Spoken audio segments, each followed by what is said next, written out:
good for the whole year. OK, that is pretty likeable. He just got distracted by his own dog the way dogs get distracted by any squirrel. It's honestly hard for me to criticise that, because that's also how I respond if I ever see a picture of, you know, it's Conan.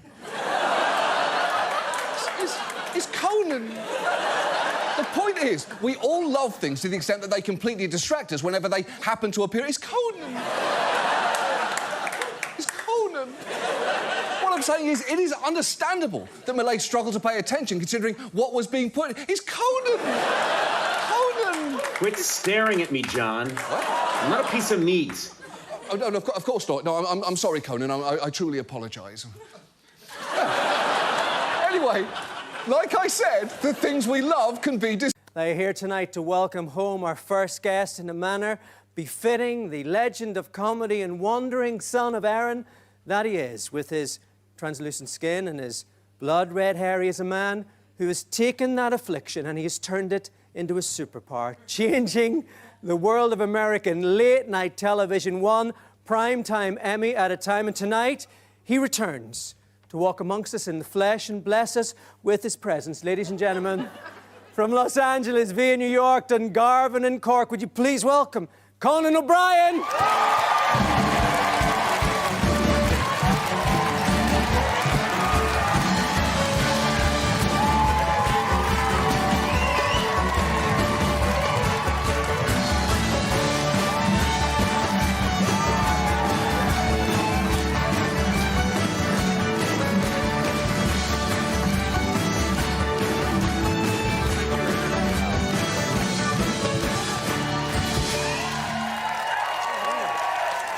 Please sit. Please sit. Thank you. Thank you.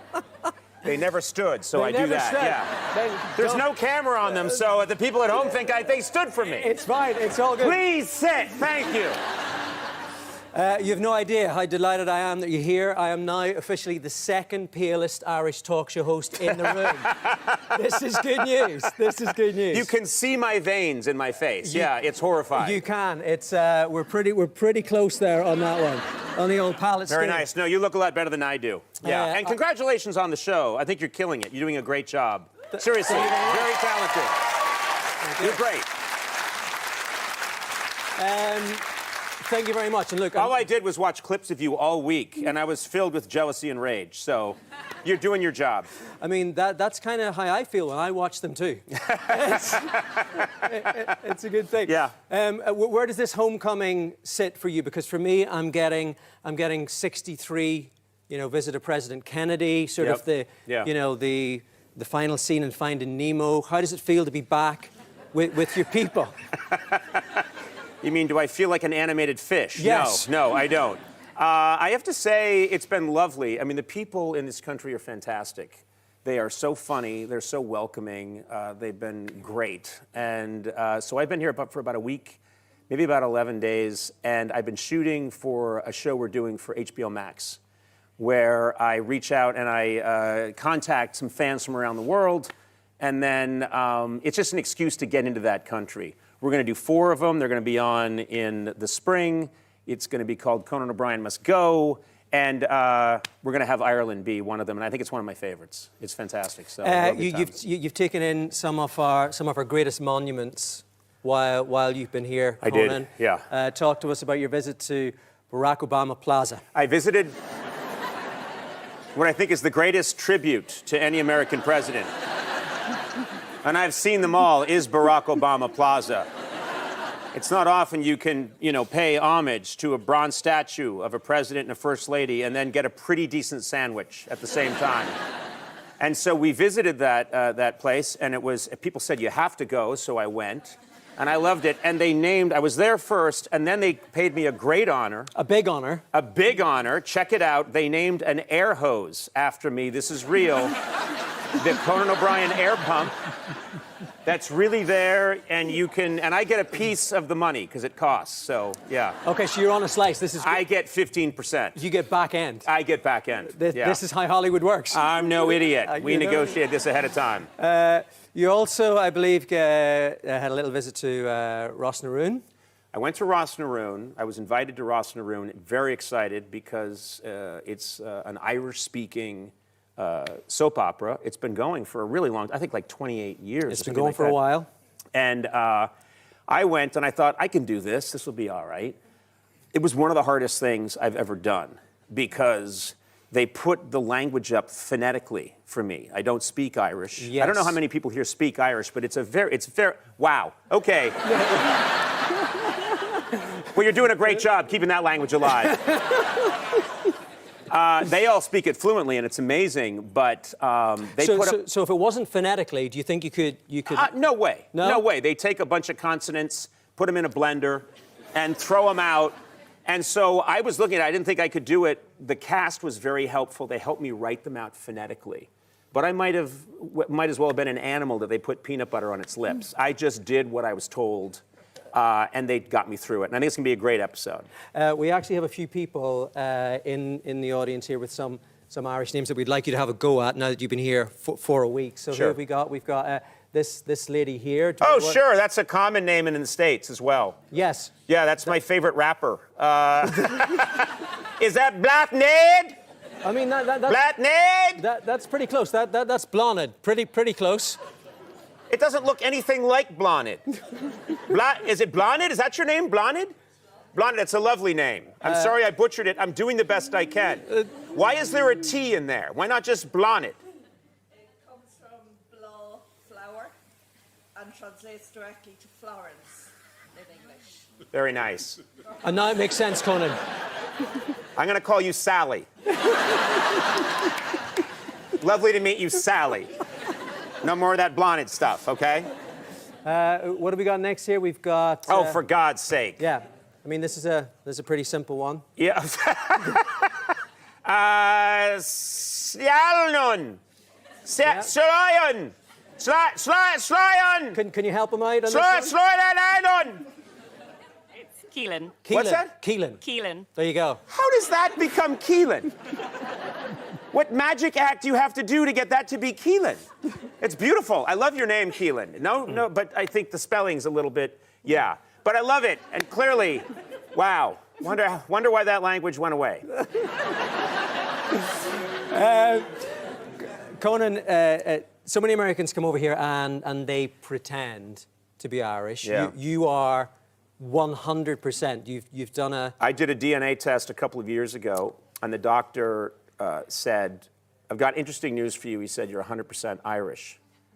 And my people came over in the 1870s, moved to central Massachusetts, and just lived in a very small town. So I said, is this good news that I'm 100%? And he said, I don't know. I think you're inbred. I think this is... That's a lot. 100% is a lot. And it explains a lot, I think, because... I have, I'm a strange fellow, I think. And so maybe, but I've come here, people have told me that here in Dublin and across Ireland that I can meet people who live here and there's a little bit of Spanish, a little bit of French, but I'm still 100% after all this time. I just love the fact that a man who looks like you can look in the mirror and think that you need to test that you're 100% Irish. I mean, did you send away, was it a swab or blood or just a selfie? What? I came 15,000 miles to be treated this way. It's really funny, but I had a suspicion, but I didn't think, who knew?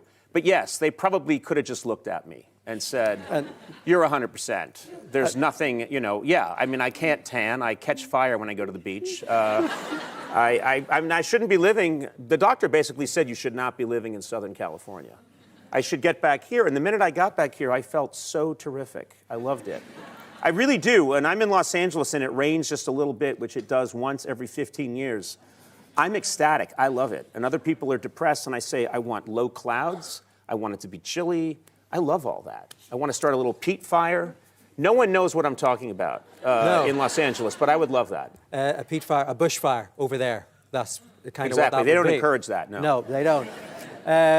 You were over here this time around. You found a little bit more about your family story. Yeah, we did. I've always heard that my father talked a lot about Dungarvan, Waterford. We wanted to go right back to the O'Brien line all the way, and we found out that we're from Galbally. Or Galbally. Help me out here. Galbally? It's in Limerick, tiny town. Everywhere I bring it up, they've never heard of it. I was maybe 700 meters from Galbally and they hadn't heard of it. It's a... In Galbally. Yeah, in Galbally. They don't know what I'm talking about. But we found out that that's where Thomas O'Brien, my father's name is Thomas, that's where Thomas O'Brien, whose father was Jeremiah, he was working a very small plot of land and he left around 1871. So we worked with a genealogist who found the plot of land that my people were living on. And it is kind of emotional when you do that. It looks right at the Galtee Mountains, and it's a little emotional, to be honest with you. You do feel something. And then someone told me to get off my land. So the emotion went away. It was very short-lived.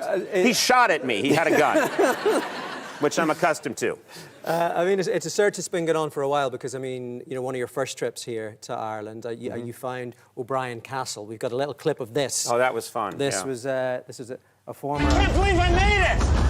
This is O'Brien Castle. This is my castle. It's up here on the cliffs of Moher. I have no idea why my ancestors abandoned it. They must have been idiots. It's beautiful. Who would leave this place?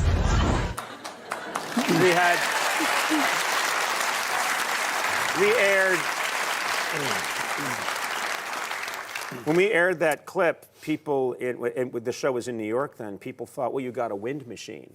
And I said, no, we didn't get a wind machine. We didn't even go there with any idea of what the comedy would be.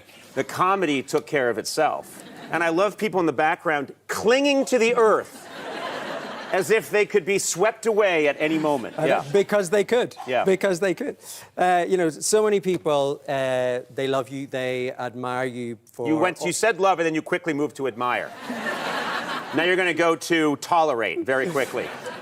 So many people tolerate you as a performer, Conan, for your... I mean, you've basically completed all of show business. I mean, you know, you wrote on Saturday Night Live, you wrote on The Simpsons, you wrote that iconic monorail sketch. You had your... Yeah, bit of love for that. There we go. Simpsons love in the house. Thank you. You know, you had your own talk show. You took over for the Tonight talk show. You know, for me, taking over this show... Yeah. Growing up as a kid and watching Gay Byrne, that was a big deal, taking this over for you. Taking over that show with Johnny Carson must have been a similar thing. Yeah, one of the first people, I mean, I don't know how well he's known here, but Johnny Carson, very much a Gay Byrne figure, someone who started doing it in about 1962, which I'm guessing Gay Byrne was around the same time. In and around the same time, yeah. And back then, this is pre-internet, Johnny Carson was the biggest performer in the United States. But he used to talk about this. He'd go to Europe. I mean, he couldn't go anywhere in the U.S. He was the most famous person in America. But when he left and he traveled, people didn't know who he was. And that's the way television used to work. Now it's very different because people, I mean, when I walk around, people, for the good and ill, know my work through the internet. So it's a very different world. And through the podcast as well. And the podcast, yeah. So it's quite different. But I did get to meet Gay Byrne, and that was really special. It was great to get to meet him a bunch of years ago at the ambassador's residence, American ambassador's residence in Phoenix Park. That was great.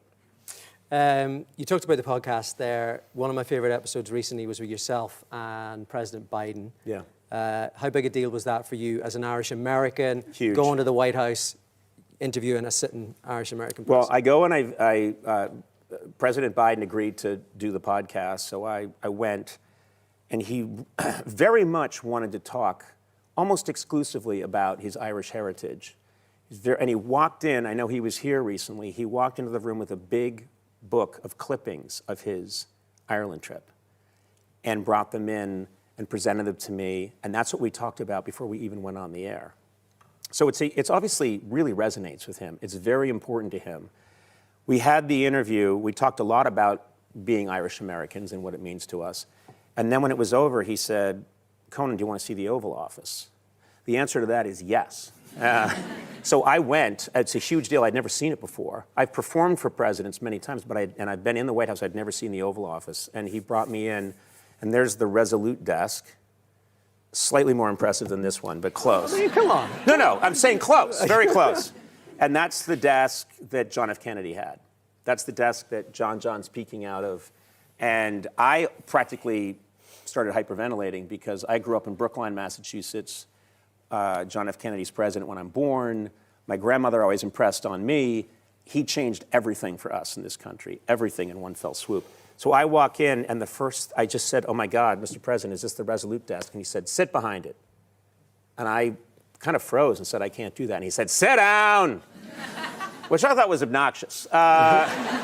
And I sat, and we got a picture of me sitting with him. He's standing behind me with his hand on my shoulder, and I'm sitting at the Resolute desk, and my biggest thought was, I wish my grandmother could see this.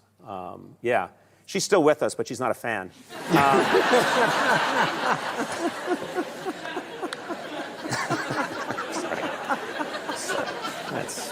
That's just cheap. That's true. That's just cheap. But you know what? It worked, and it got us past me butchering these lovely Irish names, and it made up for everything, in my opinion. Believe me, that story was worth it just to get. Just to get to that punchline. I know you're a big fan of our musicians here tonight. I have to say, I've been listening to the music. I've been listening to a lot of traditional music, hanging out in pubs. Went to Whelan's and got to perform with the Irish Tenors, which was a dream come true.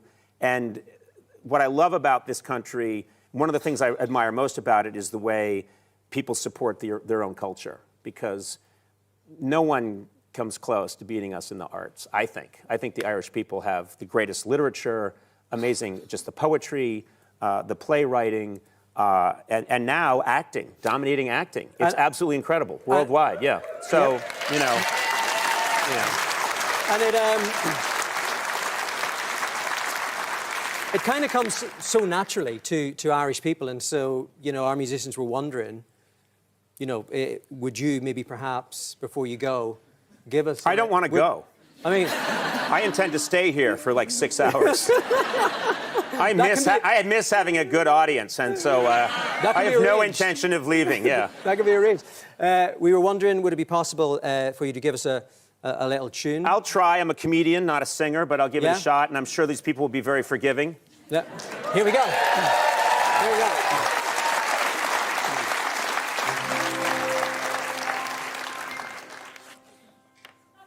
As a young boy in Killarney, so many years ago, me mum would sing a lullaby in tune, so sweet and low, so sweet and low.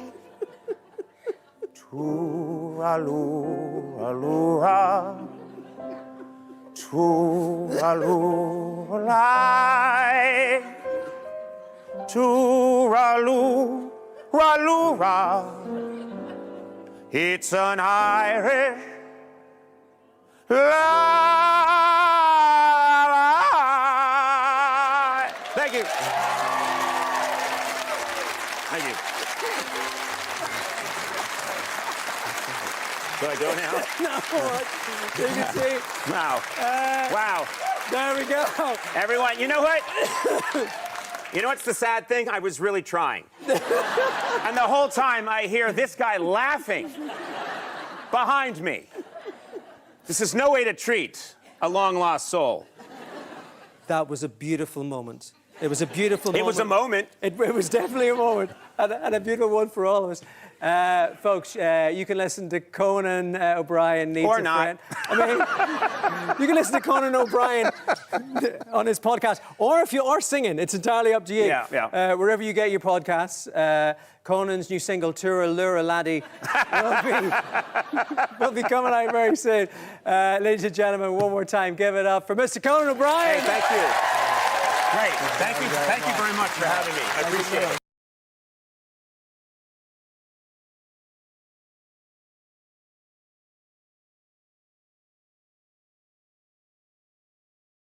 In our pop culture lead today, you guys, it gives me great joy to tell you that Conan O'Brien is returning to television. The award-winning comedian, late-night TV host, and podcaster is now starring in a new travel series called Conan O'Brien Must Go, which debuts next week on Max. And we should remind you that Max and CNN are both owned by Warner Brothers Discovery, but that's not why I'm doing this. The show is super funny. And guess who's joining us now? It's Conan. Hey. Conan's right here. Thank you so much for being here. May I call you Jake? Is that okay? Thank You may. You may. Thanks for having me. This is huge. Let's show folks a little clip of you. This is a part of your trip to Norway. Yes, I went to Norway and really got in touch with my roots that I don't have there. But anyway, take a look. Let's take a look. I'm Conan, the Red. Are my pants falling? I think my pants are falling down. Yeah. This is a travel show I'm doing. Oh, my. Where I visit my fans. Holy shit! From around the world. We must embrace the way people do in this country, which is I'm supposed to kiss you, right? You're making it so weird. That's what I do. It's true, though. I think we do need some weird right now. Tell me how the series came about. Well, I do a podcast called Conan O'Brien Needs a Friend. I know. I've been on it twice. You've been on it twice. I just needed to tell you again because I know you just blow your friends off left and right. And it grew and grew, and then we started. I mostly talked to celebrities, but I said I want to talk to people out in the world, and so we started taking calls from people all over, and occasionally a fan in the farthest part of the world would say, "Hey, Conan, if you're ever in Bergen, Norway, stop by sometime." And that gave me the notion. Had you ever heard of Bergen, Norway before? I had heard of Norway, but I don't think I had specifically heard of Bergen. Yeah. But I said yes. And so what we do is you saw it in that clip right there, I surprise my fans. And so that was a kid named Jarla, who's half of a rapping duo. A rapping duo. He looks like Daniel Radcliffe, except not as muscular. Not as muscular as Daniel Radcliffe, and he's a very sweet kid, and they're actually a very talented duo. But I surprised him, so that's me ringing his doorbell, and I disguise my voice. You can't see it there, but I go package FedEx, and then he comes down, and he was really excited, and then I proceed to go and tear up his apartment, and then get involved in his musical life. And I'm determined to put he and his friend at the top of the charts. That's pretty good. You have you provide some of the singing, the bridge. I thought I should do a bridge the way Sting used to sometimes sing the bridge on someone else's song. Yours is about a fjord, though. Mine is about a salmon and a fjord, but it's in my patented Irish falsetto. So you hosted Conan on TBS for 10 years. Then you started Conan O'Brien Needs a Friend, your podcast. Then you made the spinoff Conan O'Brien Needs a Fan. Yes. And I want to play a clip of you comparing your job to a fish farmer in Norway. Here we go. I am not envious because, Kai, what I do is very similar. No. I come out here. I don't know if the temperature in the podcast booth is going to be 71 or 72. I don't know if the iced tea they got me is going to be completely unsweetened or have a little bit of sugar. So I, too, am battling the elements in my own way. Absolutely. I'm so happy that I'm up here in the Arctic and not down there. I'm so glad for that. What you just said. So Kai, you're just very happy that you're you and not me. Is that what you're saying? Yeah, that's sort of what I'm saying. I can't imagine being able to. I have to say, you're so great when you're interviewing celebrity guests and such, but you really seem to love interacting with normies. I love talking to people. That is a guy, Kai, who is a salmon fisherman, salmon farmer, and after I meet one of the fans, he's another one of the fans, I go up and I find him and I go out on his boat and he's having a difficult time with his partner on the boat, who helps him find the salmon or grow the salmon. And so I try and get them to be friends again. And so it's just a joy. It's really fun. My favorite thing is meeting people who, I'm constantly bumping into people who don't know who I am. They're not that impressed. And I egg them on until they really put me down. And I don't know why, but it makes me so happy. That guy on the street. There's a guy on the street who's criticizing my jacket. He says that the jacket you're trying to wear you're trying to look too young. And we really get into it, and I love it. It makes me happy. So, and you go to Norway, Thailand, Argentina, Ireland? Ireland, yeah. Was anyone more fun than the other? They're all very different. The one thing that was fantastic and interesting about Thailand, it was a bunch of months ago, it was the hottest day they'd ever had in Thailand. It was 108 degrees or 109 degrees. And so when you're doing improvisational comedy, as you're sweating out your body weight, it's fascinating. But it was fun. And I cannot say I liked one country more than another. each of the specials is very different, but they were really fun to do. So you also made some history this week. You returned to the Tonight Show. Yeah. 14 years after your time there ended, you sat down with Jimmy Fallon and you reminded him of some advice that was really hitting home for you in that moment. Let's run that clip.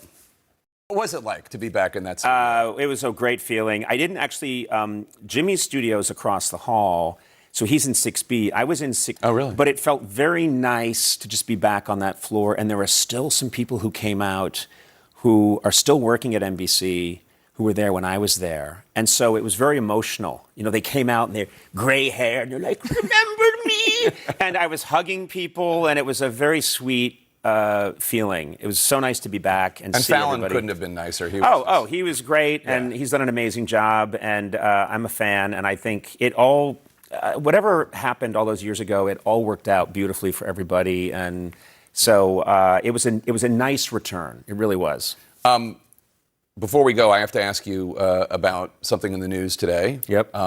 O.J. Simpson died. Yes. And yes. he was a lot of fodder for you and a lot of other late night comedians during that era. It was a huge deal back then. Most notably, he's passed on Norm Macdonald. Oh my God! Yeah. One of my best guests of all time and one of the great comedians of all time. Just did the most brilliant, I think, comedy of anybody during that whole period. Lost his job at SNL because he was making fun of O.J. Simpson for being the real killer. Yes, and the head of the network at the time was tight with O.J. and Don Ohlmeyer. Yeah, and wow, who can remember these names? Anyway, water under the bridge. Yeah, that was a huge moment in the history, I think, of this country. It was a massive. There have been many times in this country where we've needed to kind of stop and reassess where we are in our racial history and where are we, what progress have we made, and that was one of those moments. And it was such a watershed moment. So he is gone now. Yeah. Yeah. You're not going to make any jokes about it? Oh, I never make a joke about someone the day they pass. Okay, I'll hit you up tomorrow. Yeah, tomorrow at 6 a.m. You can hit me up. All right. Just my East Coast time. East Coast time. Pacific? No, Central. Central. Okay, Yeah. I'll hit you at 7:30. Yeah. Conan O'Brien, thanks so much. You really must watch Conan O'Brien Must Go, his new series. It's on Max, starting April 18th.